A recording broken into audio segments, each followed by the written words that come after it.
ശ്രീ ഗുരുഭ്യോ നമ. രണ്ട് ആശ്രമ അന്തേവാസികൾ തമ്മിൽ വഴക്ക്. ഒടുവിൽ പ്രശ്നം അമ്മയുടെ സന്നിധിയിൽ. ഇരുവരും അമ്മയുടെ മുന്നിലെത്തി. അമ്മ തിരികെ, എന്താ പ്രശ്നം? ഒരാൾ പറഞ്ഞു, ഞാൻ ചെയ്തിട്ടുള്ള ചില പ്രധാന കാര്യങ്ങൾ പറഞ്ഞു. പക്ഷെ അവൻ അത് അംഗീകരിക്കുന്നില്ല. അവൻ ചെയ്തതാണ് കേമം എന്ന് പറയുകയാണ്. മറ്റേയാൾ ഇടക്കേറി പറഞ്ഞു, അങ്ങനെയല്ലേ അമ്മേ, അവനാ പൊങ്ങച്ചം പറയുന്നത്. അമ്മ പറഞ്ഞു, മതി മതി, രണ്ടും മണ്ടന്മാരാണ്. ഇതിനാണോ മക്കളെ നിങ്ങൾ ആശ്രമത്തിൽ വന്നത്? രണ്ടിനും അഹന്തയാണ്. ഞാനൊന്നുമല്ല, എനിക്കൊന്നും അറിയില്ല.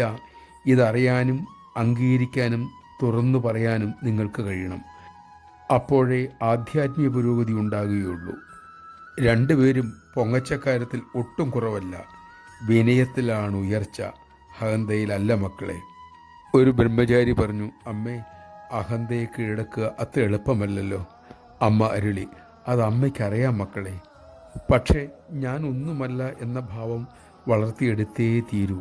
അഹന്തയെ സമർപ്പിക്കണം മോനെ, എങ്കിലേ ഈശ്വരകൃപ ഒഴുകൂ. നമഃ ശിവായ.